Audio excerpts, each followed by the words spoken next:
l'heure des ténèbres. Les amis, quand j'ai lu ça, ça m'a donné une humilité renforcée. La Bible dit, il a fait quelques pas. Mais regarde la suite. Ma fille, on dit quoi? Il a fait quoi? C'est-à-dire que quand il a fait quelques pas, il n'a pas cherché un bon lieu où il va prier. Un endroit agréable. Il a compris que c'est urgent. Jésus, qui n'avait jamais péché, il a compris que pour avoir la victoire, il faut que les genoux se mettent à terre. Donc il n'a même pas cherché un bon endroit. La Bible dit que quand il a senti que ça n'allait pas, tu le regardes. Les amis, ceux qui ont écrit ça là, on dit, ayant fait quelques pas en avant, il s'est jeté sur sa face. Pourquoi? Parce que c'était trop compliqué. Mais la Bible dit, regarde, mon père, il a prié une fois. Verset 30 et 40. On dit, il est revenu encore une deuxième fois. Il vient faire les disciples, il est trouvé endormi. Il est venu, il a dit, veillez, priez, afin que vous ne tombiez pas. Je me suis demandé, mais Seigneur, mais pourquoi ils se sont endormis? Pourquoi? Et le Seigneur m'a expliqué. Il m'a expliqué, j'ai attrapé ma tête, j'ai dit, oh Jésus. Il dit, le problème, c'est que quand Jésus partait, il ne lui a pas donné de sujet de prière.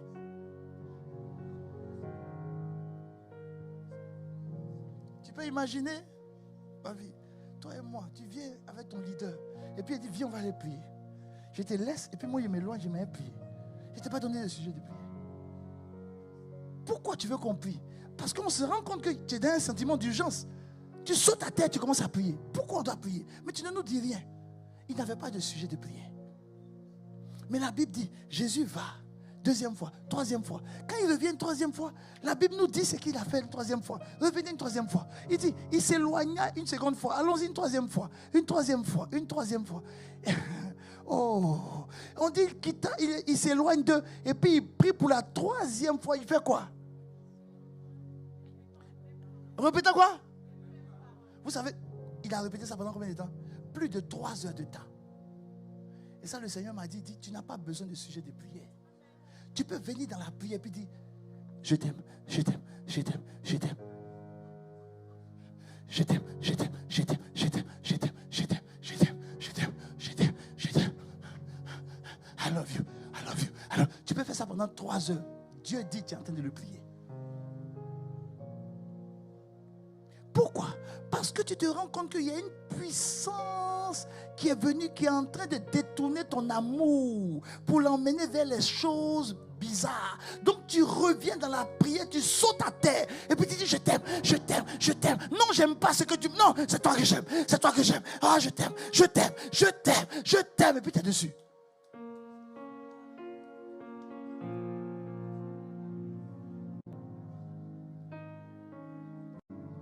Maintenant, je vous disais en introduction, et puis on va prier.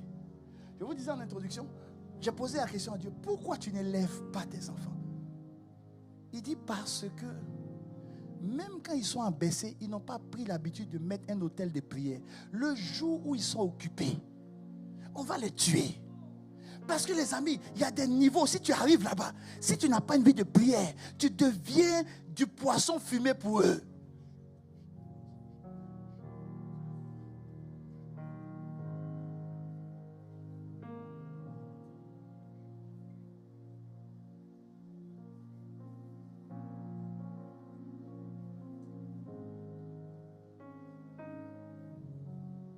Il dit, j'ai mis du temps avant de donner Samson à ses parents.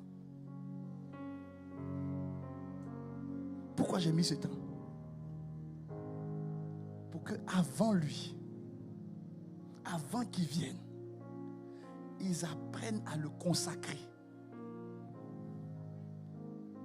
Mais ils ne l'ont pas fait. Samson faisait ce qu'il voulait.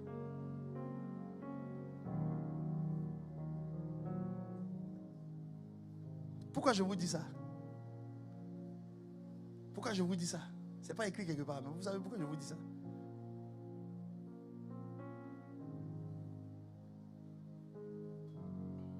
Parce qu'il y a un roi dans la Bible. Dieu lui a dit qu'il va mourir. Il est venu, il a pleuré. Il s'appelait comment? Ézéchias. On lui a donné combien d'années? 15 ans. 15 ans 15 ans. Mais quand vous regardez sa prière, la prière d'Ézéchias, il a dit, quand vous regardez sa prière, c'est tellement clair. Il dit, le Père enseigne à l'enfant tes voies. Ça, c'est dans sa prière, la prière. Vous voyez, Isaïe, vous allez voir sa prière. C'est sa prière.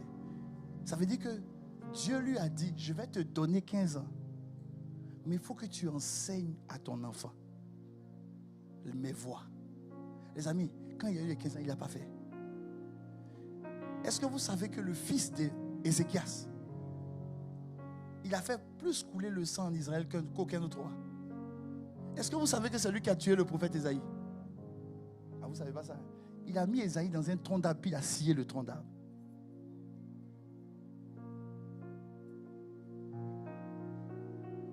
La venue de l'enfant n'a pas été préparée dans la prière. Tu peux dire, Seigneur, donne-moi un enfant.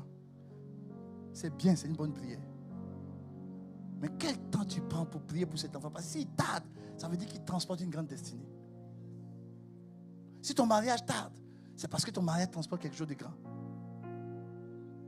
Si le travail tarde, c'est parce que où Dieu veut t'emmener, tu ne peux même pas imaginer.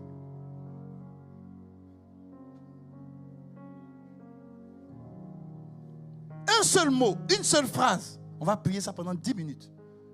Si toi, ta phrase c'est consécration, tu as dit consécration en 10 minutes, on va prier. Vous savez ce que Jésus a fait? Il s'est jeté sur sa face. Il y a l'espace dans l'église. Mais tu ne sors pas d'ici tant que ta vie de consécration dans la prière ne se réveille pas aujourd'hui. Moi, c'est mon devoir, ça. En tant que ton pasteur, je suis venu pour ça. Il faut que ça se réveille. Mets-toi à terre, mets-toi à genoux, trouve un espace. Mais tu dis, papa, à partir d'aujourd'hui, il n'y a jamais toi sans moi. Rien ne va venir détruire ma vie de prière. Aucune épreuve, aucune situation. Tu dis consécration. Trouve quelque chose. C'est qui te détermine, toi et lui. Toi et lui. Jésus, quand Jésus s'est mis à terre, il dit, s'il est possible que cette coupe s'éloigne, toutefois, pas ce que je veux, mais ce que tu veux. Jésus était venu juste pour sa volonté. Il dit, non pas ma volonté, mais ta volonté. Pas ma volonté, ta volonté. Pas ma volonté, ta volonté. Pas ma volonté, ta volonté. Pas ma volonté, ta volonté. Moi, quand je me suis mis à terre, devant Dieu, j'ai dit, à partir d'aujourd'hui, je ne veux plus que ma vie de prière soit motivée par les circonstances et les événements. Non. Tous les jours, je veux venir devant ta face pour te contempler. Tous les jours, je veux venir te dire, papa, bonjour. Tous les jours, je veux venir te parler de ma journée. Tous les jours, je veux être intime à toi. Tous les jours, tous les jours, tous les jours, tous les jours, tous les jours, sans exception, tous les jours, tous les jours, tous les jours, tous les jours. Et peu importe le lieu où tu me mettras, si tu m'as mis en hauteur, les gens dans l'environnement où je suis sauront que je prie mon papa tous les jours. Parce qu'il y a des moments où tu seras en train de causer avec les gens, tu vas leur dire, excusez-moi, j'arrive. Tu rentres dans les toilettes, tu vas, papa, aujourd'hui j'ai oublié de te dire, je voulais sentir un peu ta présence, je voulais te parler. Tu parles pendant 5, 10, 15, 20 minutes et puis tu ressors. Mais tu as duré, oui, je suis allé prier, je suis allé parler à mon papa. Je suis venu te dire ceci. À partir d'aujourd'hui, que ta vie de prière se lève. Que ta vie de prière se lève.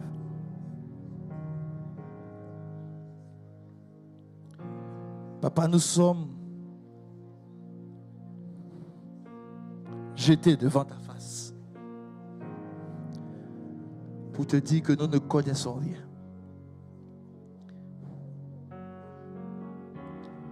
C'est toi qui as établi la prière.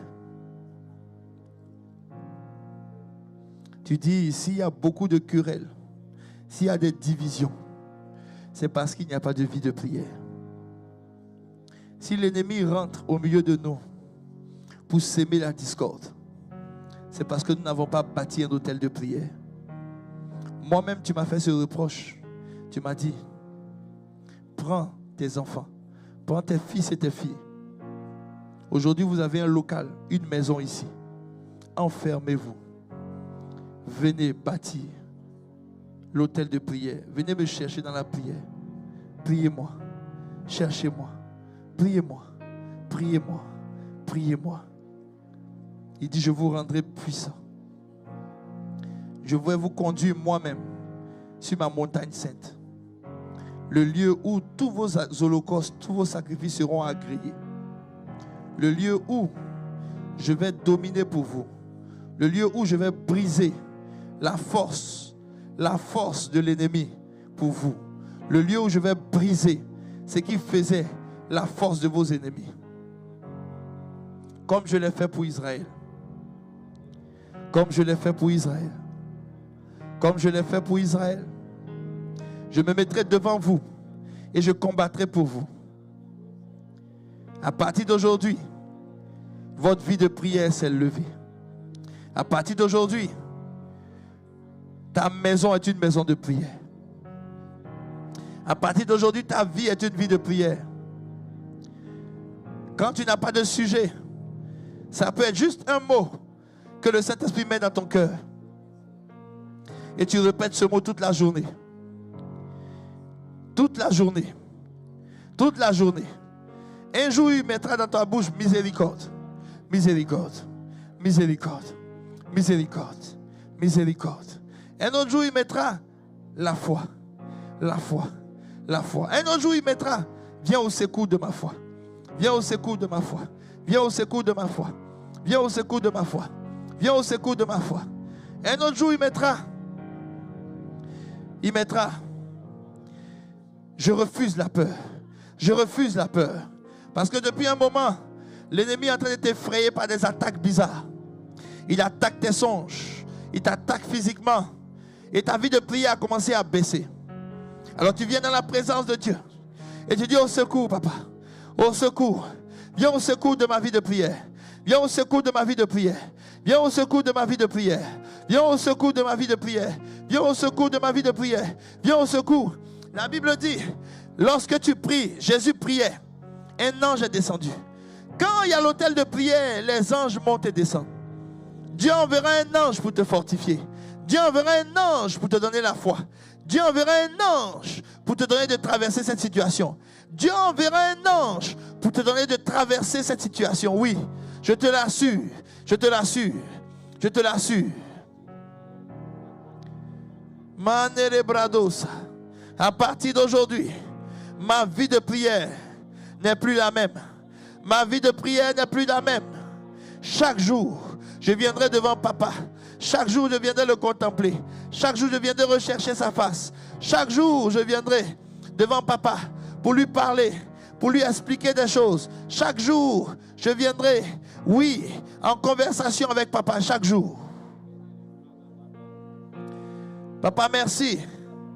Parce que les circonstances, les événements, les choses présentes, les choses futures, les choses de ce siècle ne touchent plus tes enfants. Aujourd'hui, ce sont des hommes et des femmes de prière. Des hommes et des femmes de prière qui vont faire changer les choses par la prière. Par la prière. Par la prière. Rien ne va les influencer. Des hommes et des femmes de prière. Des hommes et des femmes de prière qui aiment la prière. Qui aiment la prière. Qui aiment la prière. Ceux qui s'ennuyaient dans la prière, aujourd'hui, l'ennui est passé. Ceux que l'ennemi avait attaqué leur vie de prière, aujourd'hui, tu es libéré. Tu es libéré. Tu vas voir, tu vas aimer la prière comme jamais tu as aimé la prière. Tu vas aimer des temps que tu passes avec Dieu comme jamais tu as aimé ces temps. Oui, oui, hommes et femmes de Dieu. Tu t'es levé maintenant dans la prière. Tu as bâti l'autel de prière. Toute ta maison est en prière. Avant, tu réunissais ta famille, tu priais avec eux. Depuis un moment, il y a trop de situations que vous réglez. Trop d'histoires dans votre maison. Trop de choses dans la maison qui viennent comme des choses qui viennent vous faire la pression. Mais à partir d'aujourd'hui, l'autel de prière est repositionné dans ta maison. L'autel de prière est repositionné dans ta vie. L'autel de prière est repositionné dans ta vie. Oui, plus rien ne va venir t'inquiéter. Ce n'est même pas un travail. Oui, un travail ne viendra pas enlever ton autel de prière. Un travail ne viendra pas perturber ton autel de prière. Rien, même pas un homme, même pas une femme, même pas le fiancé, même pas la personne que tu aimes. Non, l'autel de prière est aujourd'hui un pieu sacré est sur l'autel de prière. Le pieu, c'est la maison de Dieu. C'est la maison de Dieu. Oui, tu aimes la maison de Dieu. Tu es dans la maison de Dieu. C'est pour cela que papa a dit, prends ta main et il t'emmène sur sa montagne de prière. Là où rien ne peut te perturber, tu es en hauteur. Là où l'air est frais, là où l'air que tu respires est rempli d'oxygène, là où il n'y a point de dépression, là où il n'y a point de peur, de crainte. Oui, tu es à l'abri, sur la montagne de prière, tu es à l'abri. Femme et homme de Dieu, tu t'es levé maintenant et tu es sur cette montagne. Tu es sur cette montagne. Tu es sur cette montagne. Et c'est ainsi que Dieu te met en hauteur et il te donne tout ce qui est sur cette terre. Les choses précieuses te seront données parce que tu es sur la hauteur. Tu es dans la prière. Tu es constamment dans la prière.